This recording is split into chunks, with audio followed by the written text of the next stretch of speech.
Olá a todos, eu sou Eduardo Canezin. Eu vou apresentar um pouco das minhas reflexões. O título é Só Literacia Digital Não Basta, por uma educação em defesa dos direitos humanos e democracia. Então, em princípio, é bom definir o que é literacia digital. Um modo bem simples para permitir nossa conversa, né? Ela é a alfabetização digital. É conhecer recursos tecnológicos, seus usos, as potencialidades e os limites desses usos. Então, a tecnologia, ela pode muito, mas não pode tudo, e ela não é neutra, né? Ela sempre tem recursos que foram criados por indivíduos e que podem ser usados para outros princípios. Por exemplo, o algoritmo de uma rede social é feito de tal forma que ela estimula o vício dos usuários, por exemplo. E essa ideia da não neutralidade é muito antiga, vem muito antes dos recursos computacionais. Ela já vinha no século XVIII, XIX, já tinham reflexões sobre. Walter Benjamin, no começo do século XX, por exemplo, ele fala sobre como as ruas de Paris foram projetadas para impedir protestos. Elas eram muito largas, não dava para fazer barricadas. Com isso, se impediu uma série de movimentos proletários de combater aquilo que eles consideravam injustiças. Há um caso também bastante célebre de um viaduto que foi feito um modelo mais baixo do que costumavam ser feitos, ninguém sabia por quê, mas acharam que era um preciosismo do engenheiro. Só algum tempo depois perceberam que com aquele tamanho o ônibus não passava por baixo dele, e isso impediu o acesso a um parque da região, o que fez com que houvesse a valorização dos imóveis e que só pessoas com carro pudessem acessar o parque. Isso impediu que trabalhadores acessassem, porque eles iriam de ônibus, e pessoas negras que também não possuíam veículos no período. A gente está falando nos Estados Unidos, numa época de bastante segregação.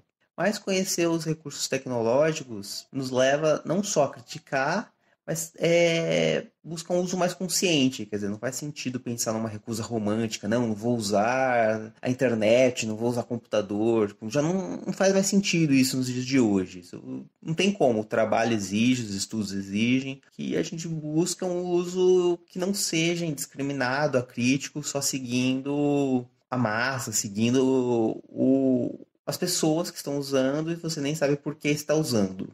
Isso também nos leva a um outro ponto, que é a literacia informacional. Ela está bastante inserida com a literacia digital, mas alguns autores falam que ela já aparece como um ramo à parte. Basicamente, ela faz a gente pensar sobre o que é informação, o que é entretenimento, o que é fake news, e ela tem como objetivo fazer com que o indivíduo saiba questionar aquilo que é recebido, pesquisar as fontes, ver até que ponto é uma fonte confiável, até que ponto é apenas um indivíduo falando as opiniões como se fossem fatos, e evitar que cada usuário propague aquilo que recebe sem fazer um mínimo de checagem, sem refletir se é algo que faz algum sentido. Então, ela está de mãos dadas com a literacia digital porque a gente tem testemunhado, né, a proliferação de fake news, como elas são divulgadas de maneira massiva e muito rápido. É criada uma mentirinha aqui, em pouco tempo ela já atingiu o país todo, por exemplo. Então, é entender como esses algoritmos fazem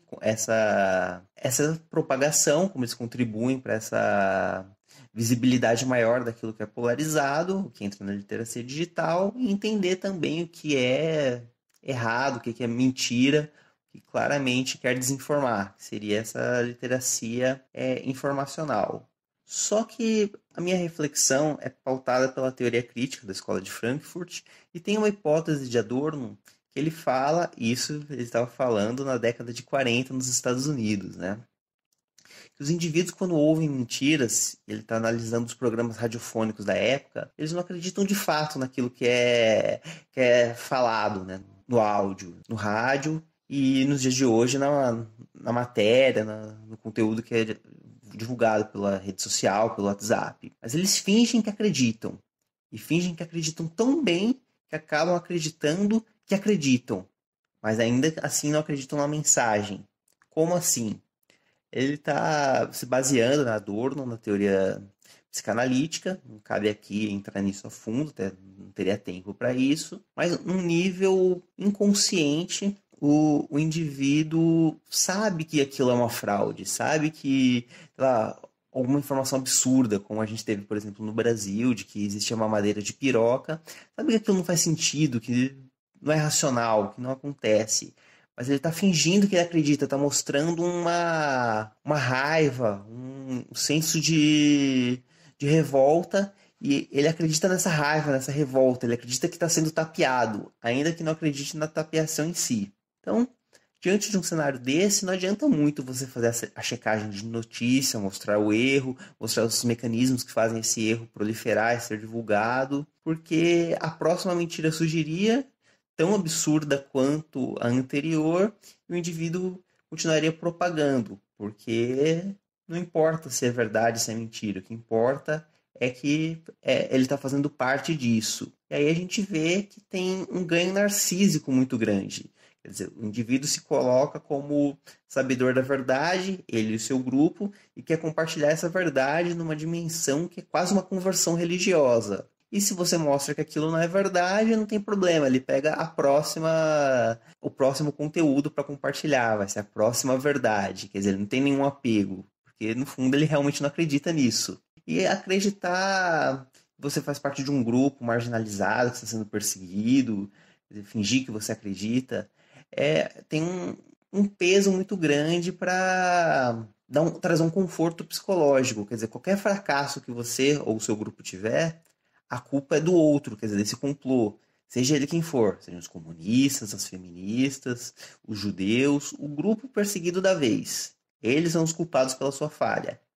Se outro indivíduo fracassar na vida, a culpa é dele. Ele tinha que ser responsável pelos próprios atos, mas nunca com você, com seu grupo. Sempre você é a vítima. E também tem a ideia da teoria crítica da Escola de Frankfurt, com Adorno, principalmente com Horkheimer, a ideia do pensamento em ticket. Quer dizer, o ticket é um pagamento que você está dando, você está fingindo que acredita em algo para participar desse espetáculo, desse entretenimento, quer dizer, fazer parte deste grande circo, fazer parte dessa luta contra um inimigo comum. Na verdade, é um inimigo imaginado, né? Mas isso é indiferente para os indivíduos. E aí a gente estaria diante de uma aporia, quer dizer, um beco sem saída, não há nada para fazer, ou haveria alguma saída? A ideia é um pouco de Sísifo, né, aquele mito grego que está sempre empurrando uma rocha, ela chega no topo, cai de novo, e é com um misto de hidra. Você corta a cabeça, surge outra. Quer dizer, você está combatendo a desinformação, mas toda hora vai surgir outra. E é cansativo, é pouco produtivo, mas ainda é necessário.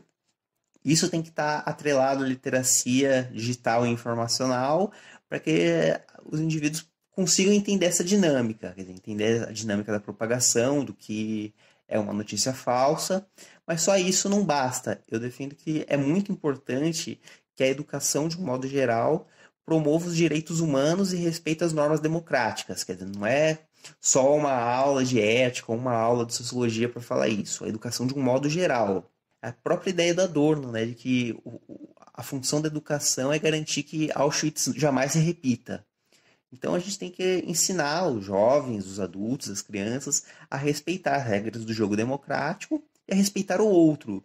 Quer dizer, você pode discordar das ideias dele, o seu inimigo pode ser a ideia do outro, mas jamais o outro ou o grupo a qual ele pertence. Isso não faz sentido.